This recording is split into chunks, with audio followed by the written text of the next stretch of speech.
So here we are, day 3.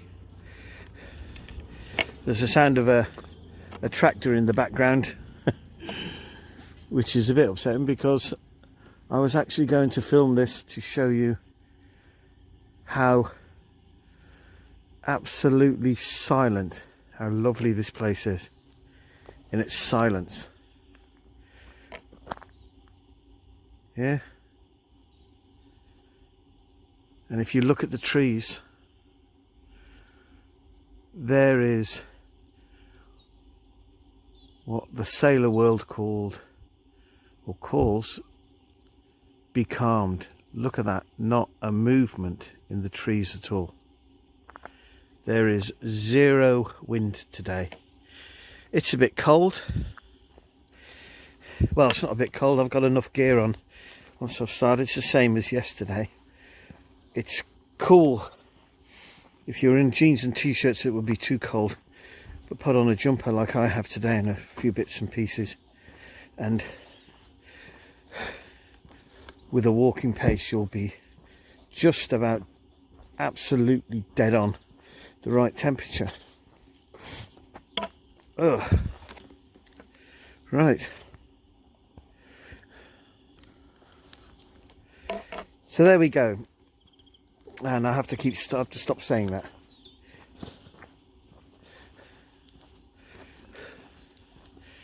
Day 3. Last night was very uncomfortable. Again, lots of aches and lots of pains and difficulty. One of the difficulties I haven't mentioned is just simply getting in and out onto the bed and up again. Because I've been so unfit, just the act of rolling over and getting out and that, the muscles and the lower part of my abdomen very, very tensed. It's not been good at all. But today, this morning as well, when I got up, fairly difficult to get out and about. But I had a nice long warm shower. It's now about 1 o'clock, so I took some time to warm up. I got up about 11. I keep saying I'm getting up at 7. I can't. I'm waking at 7, but I'm not able. I'm struggling to get up and about, and it's just not happening. So there you go. So last night, really, really difficult. Some people here, so I'm just going to turn this off for a bit. But day 3 and my third walk, clockwise in this circle, into the town and back out. Out for now. So I'm going to do a bit of a walkie-talkie bit here as I go through the estate to the roadway. One of the things about getting fit from having been debilitated in one way or another, being ill or just exhausted and tired and whatever this thing is with my legs swelling up, is you're pacing yourself when you get back into it. I came here and I'm doing this particular walk because I was here for work before, and I was in the summer and I did this 5 miles. So I know the route, I know where I'm starting, I know what I'm going to do, and I can repeat it every day if I want to. I go halfway, I'm in the town, and then the long walk back to the place I'm staying. No, you don't need to, but when you're working out what you're going to do to set yourself the goal of doing the training every day, is to set a distance and a pace. If you haven't got a walk, do it with time and say, I'm going to walk for 20 minutes out and I'm going to walk for 20 minutes back. You know exactly how long you're going to be away. You've got an hour. You walk 20 minutes, you walk 20 minutes back. 40 minutes, you've given yourself an hour. That means you have 20 minutes to look in a shop, or, and this is what I would advise, if you can, you think, where is there a cafe or a tea shop and I shouldn't really say this, but because a lot of the bars and that do teas and coffee now, a little bar or something where you can go and get a coffee and walk back, especially if you know somewhere where there's an outside some outside tables or something, and if you can afford the vastly inflated prices for coffees. So you can do your 20 minutes walk and say, well, that's what I'm going to do, 20 minutes, and then I'm going to have a coffee in the bus station. Doesn't have to be anywhere glamorous. That'll take 20 minutes, and then I'm going to walk back. Job done. And if you can do that once a day for a week, then you have made definite progress. If you're lucky enough and you can get up early enough, and you can think to yourself, I'm going to do my hour at 8 o'clock, I can walk 20 minutes there, I can have my coffee, I can walk 20 minutes back. That's that done for the day. And then later on in the evening, you can think, well, you know what? I'll do another 20 minutes. 20 minutes there, 20 minutes back. Things like that. I'm going to go to see my friend who lives a mile away. You know, walk over, yeah, have a cup of tea, turn around and walk back. And that's the start, because one of the things that people don't tell you when you're starting off this is that there is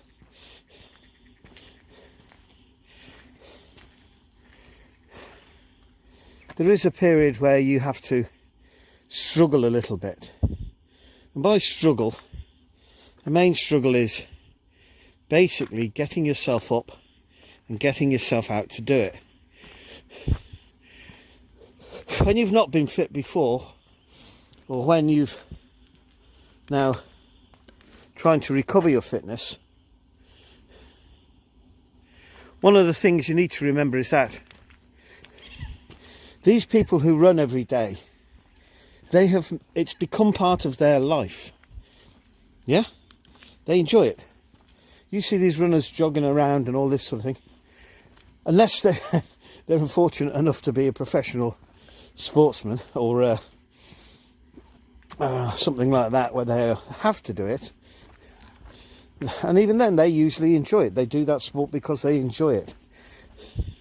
But there's like a plateau. There's like a period where you need to just do it before you fall in love with it, or at the very least it becomes a part of your life that you do. So in a couple of months, today you can't run, your legs are all gone, you're having problems walking. But if you do this and you just get out and do this is the just do it. You are what you do every day type thing. Just do it for the set period of time. I'm going to do it all this week. I'm going to do it all next week. I'm going to spend a month of my life trying to get into the situation where every day I go for a walk. That's what you need to do. And what will happen if you do that is, without you even realizing it, it will become part of your life. You will become the person who walks. You will become the person who goes for a jog. There's nothing magic about it. People who go running start in their 50s. You're never too late to start. Yes. Just some people there, so stop filming. it is never too late to really start. A little aside for people, I mean, like I say, I'm in my 60s, for people who are older. Back in the day, the bodybuilding fraternity in the United States persuaded one of them was a professor or something, doctor or something or other, persuaded people in their 80s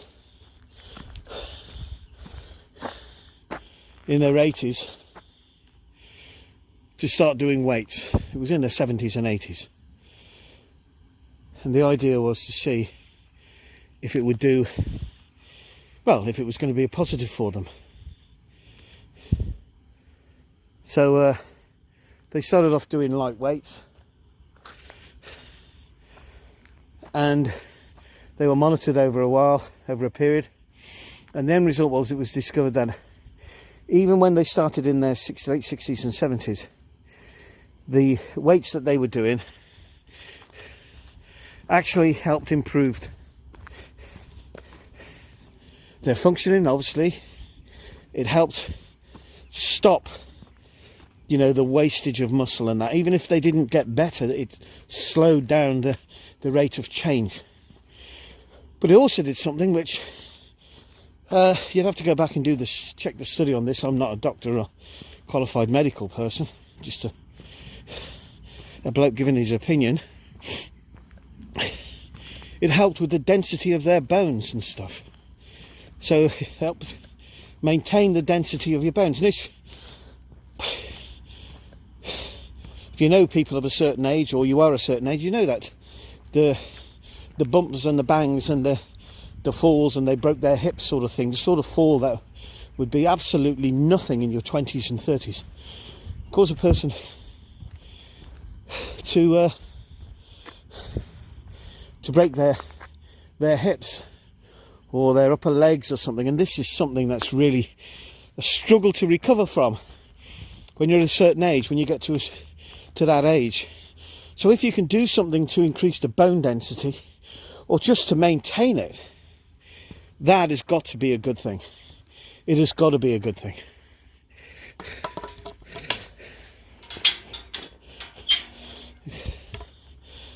And so that was what they discovered. So there is no upper limit.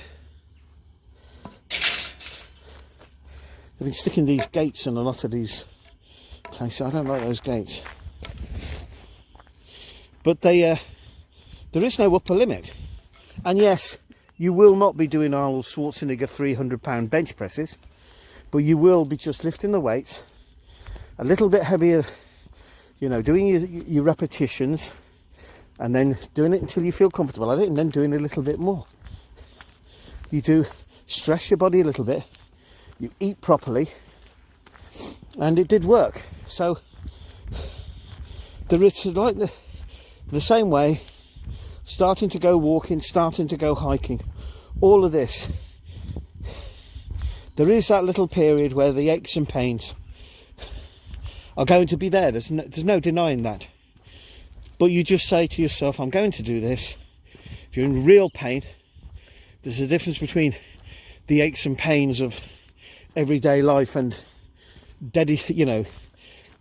real medical pain. But if you just have the normal aches and pains of everyday life, you know why they're there. Well, I was walking, so it's not surprising that my legs are a bit tired, my ankle's feeling a bit iffy and all this sort of thing. You know, you just get up and do it for the set period. Keep a record for yourself, yeah, and do that. And then once you start noticing the improvements, it gives you that little bit more sort of motivation to go. It's the same with later on, I'm going to start doing press-ups and other exercises which I need to do. At the moment I don't feel up to it, but I'm going to start what I call my green stick routine. This is the green stick I use for walking, and the green stick routine is basically weights, but without the weights. So it's just weights with a bar, but without the bar. I'm using the green stick. If you've not done weights before, you use a broom handle, obviously taking the broom off.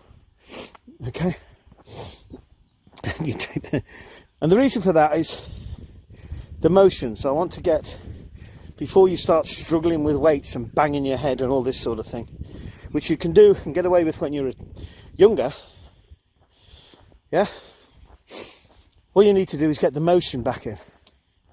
So how to do an arm curl, how to do a reverse curl, how to do a press behind the neck where you will bang your head, yeah, but you do it with the stick until you get to the stage where you can do it with the stick, and then you get that movement and you get your body moving, and you do it slowly at first to get the movement, then you increase the speed, and eventually, yeah, you will be able to do something with some weight on it.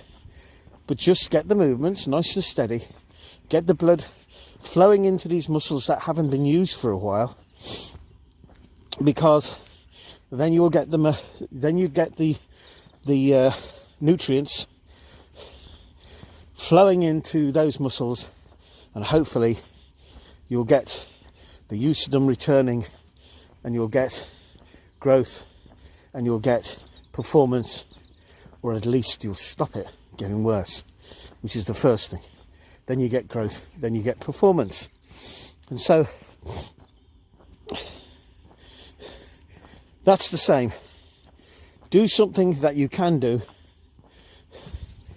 Do it a set number of times. Pick a number of days you're going to do it. I'm going to do this for this week every day, and keep at it until it becomes part of your everyday life.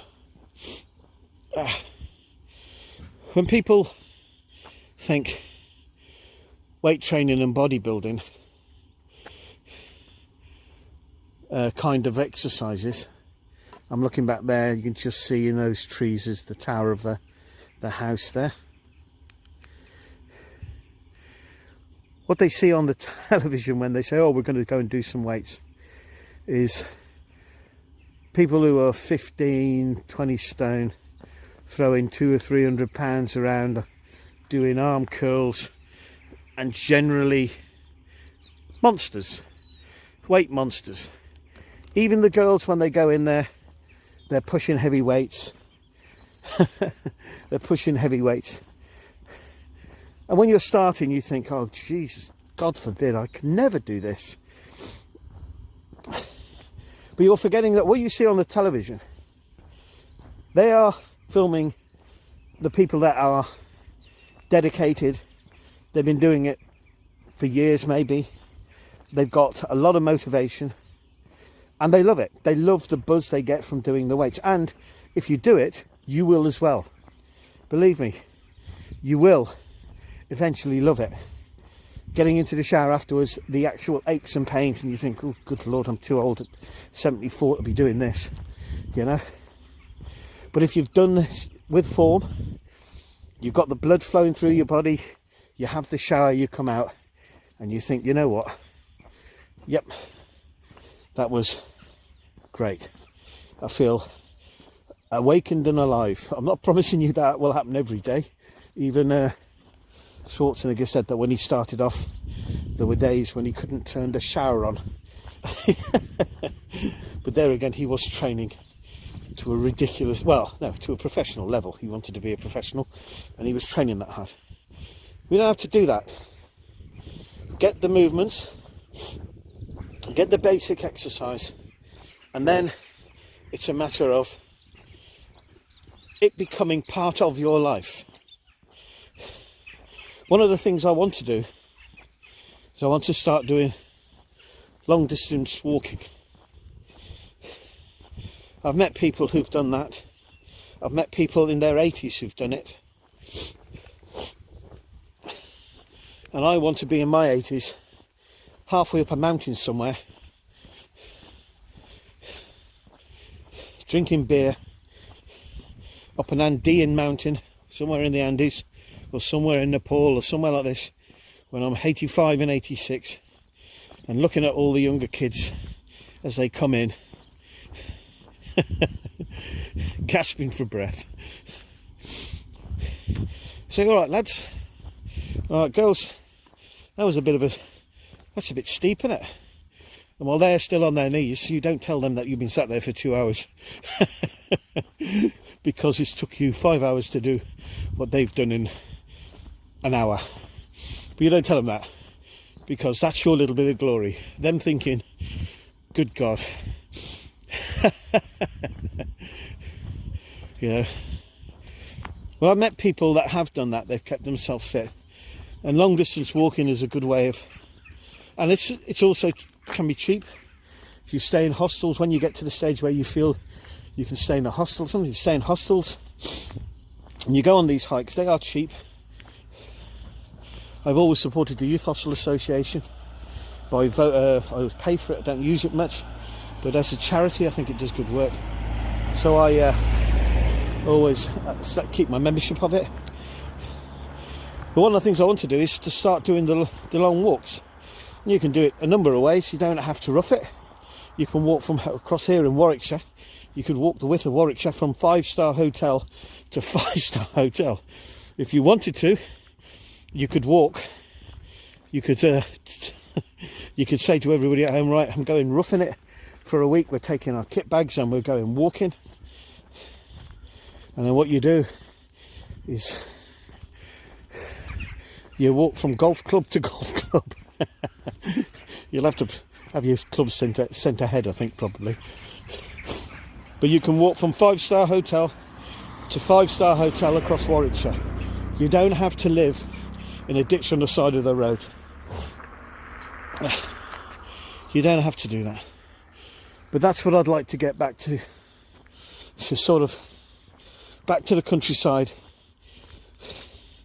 There's back to places I went to when I was with the school. There's places in Wales that we went to when we were with the school when I was 15 or 16.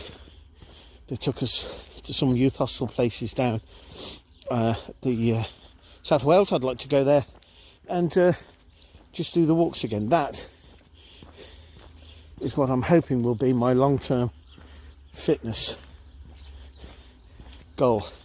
Getting to a stage where I can do these walks, and the very act of doing them keeps me fit and keeps me healthy. And I hope, well, there's a lot of people doing it. A lot of people doing it. Ramblers, they call themselves, trekkers. But when you're retired, it really is not a great, you don't have a great number of excuses for not doing it. There are ways around everything. So there we go. So it's a matter of starting and getting into the routine. It's making fitness part of your life, an everyday part of your life, to the point where you get up, you eat, you shower, you keep yourself fit. You get up, you eat, you shower, you keep yourself fit. It is part of what you do. And like I say, you see these people running and I did 20 miles around this or 20 miles. Remember when they started, they did one. When they started, the first time they went to a hill, they walked up it. This is a thing as well. When you get to a place and you find it difficult, but you want to do it, then what you do is you alter the way you're doing it. So for example, if you're going for a jog or going for a walk, and it's up the hill, a very steep hill, divide it into 3 and do it in 3 sections and have a rest. Okay? I'm going to walk a third of the way up, stop, have a rest, have a drink of water. I'm going to walk another third up, stop, have a rest, have a drink of water, and then I'm going to go all the way to the top, and then I can walk down it in one go. Do it like that, if you're out cycling, which is another thing I recommend, and you're going along, no lycra, no lycra cycling, you go along and you come to a very steep hill, and you start at the bottom and you cycle a couple of yards, maybe 10, 15 yards up the hill, and then it becomes hard. Right, it's not demoralising, okay? This is a process. You stop, you get off the bike, you don't turn round and go home. You put the bike, you walk on the right hand side of the bike, and you hold the centre of the handlebars in your left hand, and you walk up that hill about 100 yards or so, or 10 yards, or half the distance. Then you go around to the other side of the bike, swap hands, and you walk up the rest of the hill on that side of the bike. The reason you do that is because you're balancing out the amount of effort you're putting in between your right and left arms, you know. And that's what you do. And then you get to the top of the hill, and when you're at the top of the hill, it'll be flat, and you get back on the bike and you cycle a bit, or to where it goes downhill. But you don't get off the bike and then think, well, I can't cycle up there, I can't do it, I'm going to give in and go home. You don't do that. When I first had problems with my legs years and years ago, that's what happened to me. I was given a bike, I went out, we were surrounded by hills, and I got to the bottom of the hills halfway up. I couldn't do it. My leg was aching. I really struggled. I was trying to do what people do on the Tour de France. I wasn't doing what people do when they're basically getting back into cycling. So I did turn round, freewheel to the bottom of the hill and cycle back. Said to myself, I need to find somewhere that's got fewer hills. But actually, a short while later, during a really nice summer's day, I got the bike out again and I went along to the hill and I tried to cycle up it, and I couldn't, and I got off the bike and I was about to turn around, and I thought, no, even walking is exercise. Even walking is exercise. So I just stood on one side of the bike and took it up the top of the hill, walked it up to the top of the hill, got up to the top, cycled along a large flat area, and then down into a village. This is in Cornwall. Down into a fishing village. Anybody who knows Cornwall will know that fishing villages are usually down between cliffs or down on the beach, obviously down at sea level. Down into the village. I could have stopped and had a pint there because it was a beautiful summer's day, but I just went through the village, came back out to the next big hill and walked up that hill. When I got to the top, cycled along the flat bit again, back to the previous hill, down there and back. I had done it. I hadn't given up. I'd walked, because walking is exercise too. So if you're cycling or you're doing hills or stuff, don't think you have to run like professionals. Don't think you have to cycle like professionals. Don't think you have to do weights like professionals. Don't think you have to do what people are doing on the television or on their blogs. You don't do that. You do you. You do what your body, your temperament and your physiology is capable of doing it. I don't think that's the right word. So I'm doing this here. I actually feel all right. That's a bit good, actually. I feel okay, which is a bit strange. Whether that's improvement, what I'm going to feel like later on, but I actually feel quite good at the moment. If you can't do so many miles, do it in time. And you have one, and just the best way to start off is think, I have an hour a day. I can spend, especially if you are unemployed at the moment or you're laid up at the moment, I can afford an hour a day. And I can start off 20 minutes there, 20 minutes of lounging around time and 20 minutes back. You don't have to push it. Get back into the habit of doing something, and then slowly but surely that something that exercise will be increased, and before you know it, you will be the person who exercises. You will be the 80-year-old on the bus in Nepal. You will be the person in the hotel who's just walked up one of the hills in Switzerland on your holiday. The great thing about being retired is you can go when things are cheap and cheerful, when they're not crowded. Although, these walks and that, they're very popular to be doing every year. So, that's me walkie-talkie bit done. Some people coming up the road here, so I'm just going to stop. That's the village. That's me for now. Out. So here we are.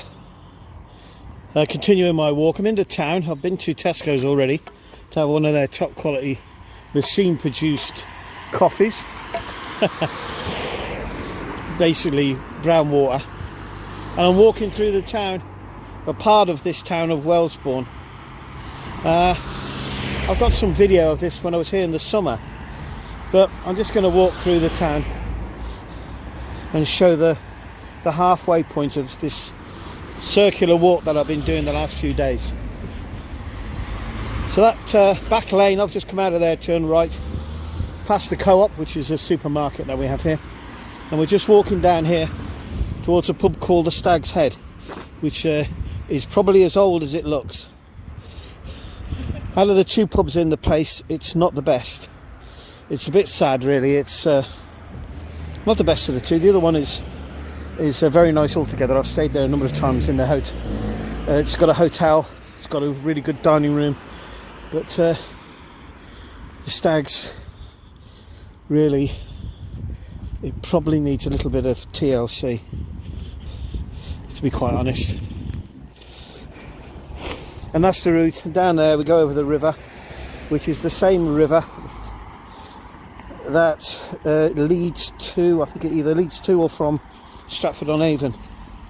But there's a little historical thing here. There's the Stag there that I'll show. If any of you are slightly left of centre, or you're a part of a union, this tree here that you see doesn't look much. Yeah, it's guarded, as you can see, because Trump supporters and people like that. No, I shouldn't get involved in politics. No, it's put up there by a union, and I'll just do the history for you. If you look here,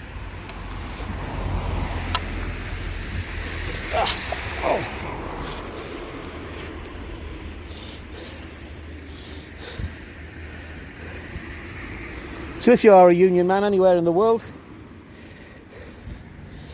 it says here, planted in 2008 to replace the tree under which Joseph Arch founded the Union of Agricultural Workers in 1872, funded by local residents and the Royal British Legion. I'd have to go back to my school days, but I know that some of the first unions that were set up were agricultural unions, and at one time they were illegal. In fact, the Toll Puddle Martyrs, which if you're a union person even in America or Canada you've probably heard of, it was an agricultural labourers union, and they ended up been sent to the colonies. They were sent to penal colonies. But apparently this is where it was set up. One of the unions was set up. The Agricultural Workers Union in 1872. So I'll do a little bit of research on that when I get back. Obviously the other tree has died. So there you go. Bit of history.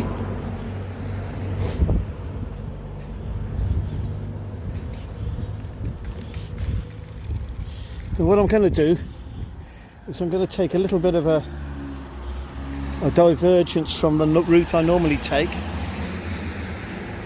I normally go up that road there, which is the main road, and then turn back onto the main road and go back to the driveway of the estate. But I'm going to take a walk up this way because it's just another part of the old village. Hi, Skipper. Your dog's trying to steal me stick. He usually does. They're bouncy, happy things, aren't they? They certainly are. Skipper. Well, my aunt had a dog. Springer. Yeah, Skipper we used to call him. And he was the bounciest thing in Christendom. He's amazing. He never runs out of energy. They don't, do they? Yeah. No, we were young kids, so we loved it. There was about 4 of us, so he must have thought it was great when we went to visit her Well, he would have done. during the summer. But he's very fond of people, especially children. Yeah, I just wish I'd got half his energy, then I could take him for a decent walk. that's the... isn't it? Yeah. Skipper. We used to, who was the other one? That we had the opposite of that. We had the Blackie, which was Oh, yeah. my other aunt, and the other side of the family, the father's side. Right. And they had this little, well, they didn't have DNA in them days, but he was a little black thing. It looked like a Scotty dog, but completely black. All right. Be about that size, but just as fat as me, basically. Right. But only a little thing. But in the end, he insisted. I'm assuming it's a he. Never did know. But he was there for most of the life for my cousins and all that. Right. And at the end, what happened was the dog would insist on coming out to play with the kids. All right. It wouldn't stay in. All right. Okay. So whenever we went out anywhere, He came with you. well, he had to, because he'd just run behind you and then everybody was frightened the poor thing would die and we wouldn't be able to find him. So he ended up, because everybody used to last in the village, he used to have my little brother, who was the youngest at the time, and he was like about 2 or 3, toddled in behind, crying, because the dog was in his pushchair. Oh, And we would say, well, the poor dog can't walk. yeah. I mean, now social services would be honest. This is true. He'd probably speed dial the RSPCA. But the poor child had to walk because the poor dog couldn't. So it was in and out. But yeah, He's my 4th Springer. is he? Yeah. I like the breed and then you get used to them. Yeah, So where are you off to? I'm just on a walk. Sorry, I was just walking around. I'm doing a bit of filming here. Walking through the town. I'm staying in the I'm staying at the hotel, yeah. Ah, And I walked in and I'm walking back down. I'm going to walk back down to the drive. right. Walk back down to the hotel again. I've had a problem with my Which legs. hotel are you? The King's Head. no, the King's Head is closed. Is it? Yeah. The one. Pheasant. Yeah, the house, the estate. It's open for people who are working. I'm taking time off because I've had my legs swell up. Oh dear, that's bad. Taking anything for me? No, I've been too frightened to go into the doctors, so I basically waited till they've gone. I know what it is. You look at me. You know what it is as well. Oh, I've got it too. Yeah? I take a diuretic when I get a swollen leg. Well, I had my legs crushed in the past, so I've had things with them, if you see what I mean. Yeah. But they swelled up, and I basically said, right, that's it, I've got to do something about this. If I go to the doctor, he's going to say you're overweight and the possibility is that you're, what do they call it, pre-diabetic or diabetic? Oh, I'm a diabetic. They have a history of it in our family, All right. the father's side. So I thought, right, the leg was very cold as well, which is a sign of circulation. Sure. So I thought, right, that's it, I need to get up. I need to get out. Walking around there. This is my 3rd day. Very good. So it's 5 miles. It nearly killed me the first night. But, Oh, so you're good. 5 miles. You have to. You haven't got a choice. Bugger out twice a day. He's very bossy. Yeah. But he's probably doing you a favour. Oh, he is, I'm sure. Especially with all this lockdown and that. Oh, good Lord. There we go. Right. I've got to go back out and do my duty. Most unpleasant. The joys of dog walking. Anyway, you have a nice day. Hey, take care. God bless. Thank you, cheers. Yeah. Ooh. This goes to the church, doesn't it?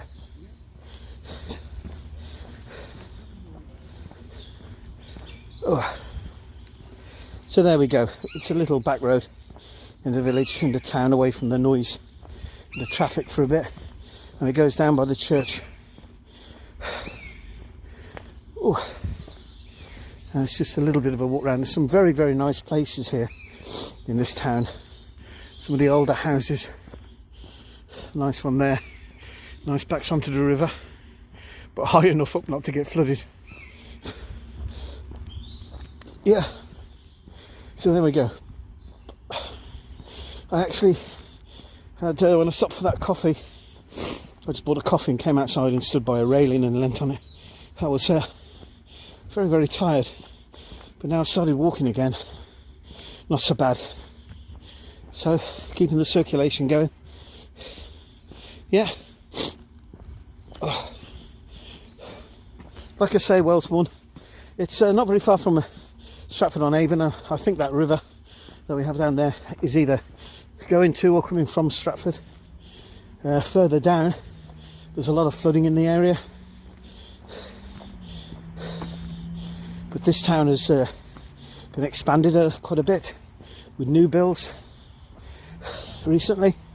So there's a lot more. It's gone from being a village to a small town.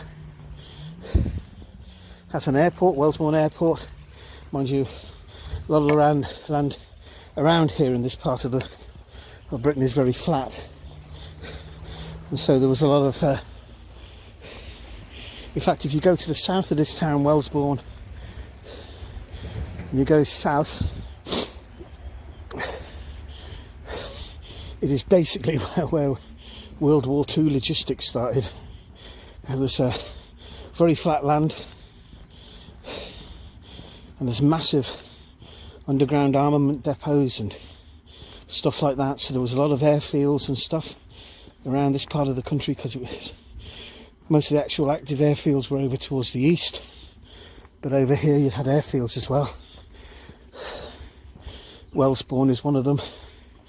If you're ever fortunate enough to have your own plane and you want to come spend time at Stratford-on-Avon, Wellesbourne is the place to fly your plane to. I don't know any of the details about the place. They also do flight schools there. There's a couple of flight schools from there. But there we go. I'm actually walking at quite a pace now. I think I'm...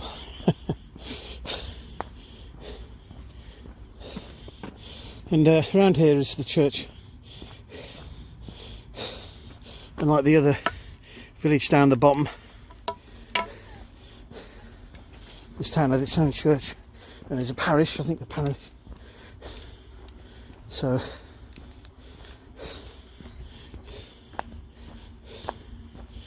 I think, yeah, we have to walk through the churchyard.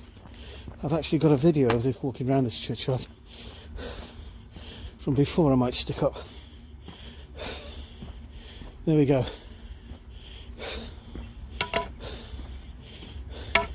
I'm not going to hang around there. Yeah.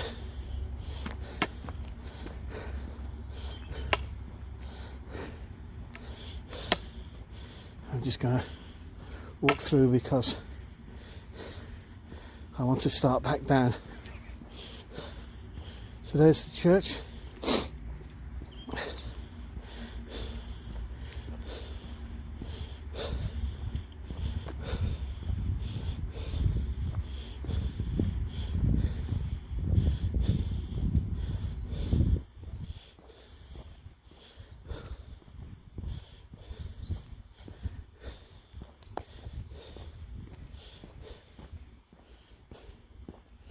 And the rectory in there, I think, to the right. And down here, and what we've got around here is the other pub in the village, the town, which is King's Head of the Stag. It's very nice inside. Just decent pub food. It's got some nice rooms in there, all themed around Charles II, I think. And that's it. Stayed there a few times. In fact, the video of the walking around the churchyard was made when I was staying there, but it's closed at the moment, which is a shame.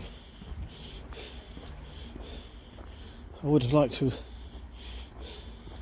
well, not would have liked to, I probably would have stayed there if the price was the moment a lot of the hotels are quite reasonably priced, should we say, because they're not having a great deal of footfall. So there we go. This is a strange town. It's got not a high street as such. There's a main road that runs through it, an A road, which goes from Stratford-on-Avon to, I think, Banbury. But it's not your traditional village with a square or a village green and that. We're all the same. It's in a nice part of the country. How you doing?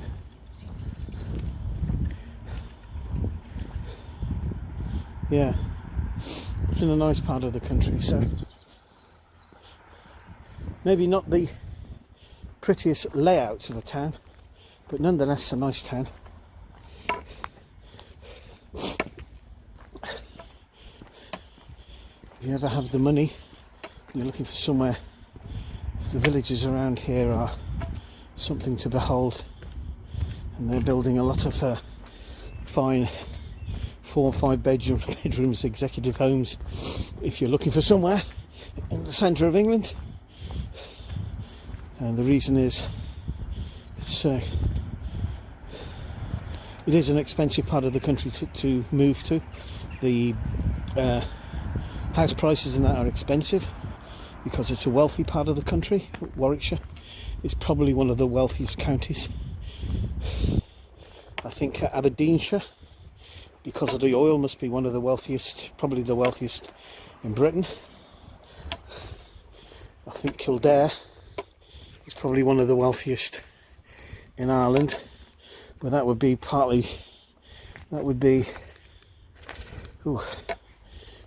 mostly because of the number of studs, not in male studs, it's in horse riding studs and horsery. So you've got your places, you've got your Warwickshire, you've got your Gloucestershire, all very wealthy counties. Very nice altogether. And that's it. Right. Wellesbourne, a nice enough town, but not your traditional cosy little village. Partly because of that A road there. So that's the main transport line going through it. So it's not like the Walton, it's not a little closed in place, it's a little bit bigger. But it has good old history. Right, that's it for now. Out. Back down there, carry on down that road onto the main road and then back down to the estate. Out for now. Oh, so here we go. Back to the start. Strange day. No wind at all. Some horse riders back up there galloping along the side of the road there. And this is it. My legs just starting to get tired towards the end. I haven't got the gimbal. The gimbal died on me. I thought it had another... It's supposed to have, I think, 3 hours worth of battery life. I'm sure it did. I've walked around places in the past with it on. Towns and cities, and just turned it on and off. Maybe I had it turned on when it was in my bag there for that period. But it died. I was just going to video this last bit, walking back into the thing. But yeah, my legs are tired. But it's day 3 and I've done it. Obviously my thing is 5 miles, but if you're starting out and you can't do the 5 miles, if you just do if it's 500 yards, do it. If it's 500 yards, do it every day. And then if you can, get up in the morning, do it in the morning, and then do it in the afternoon again.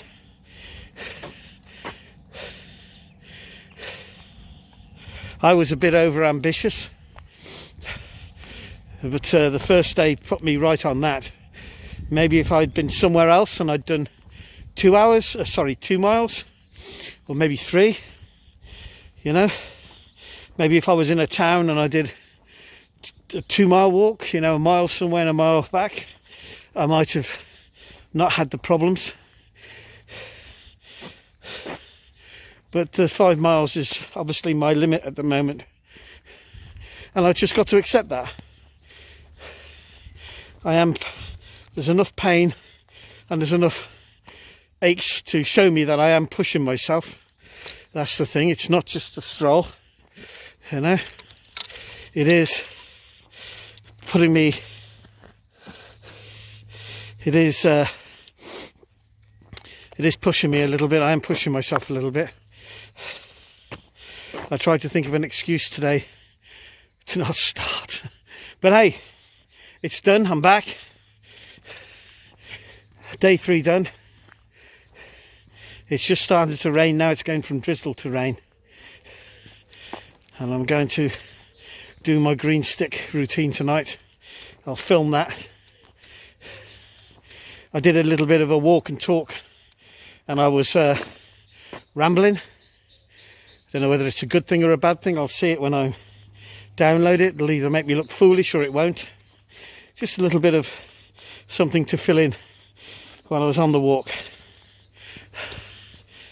Oh, that's me for now. Out. Good luck.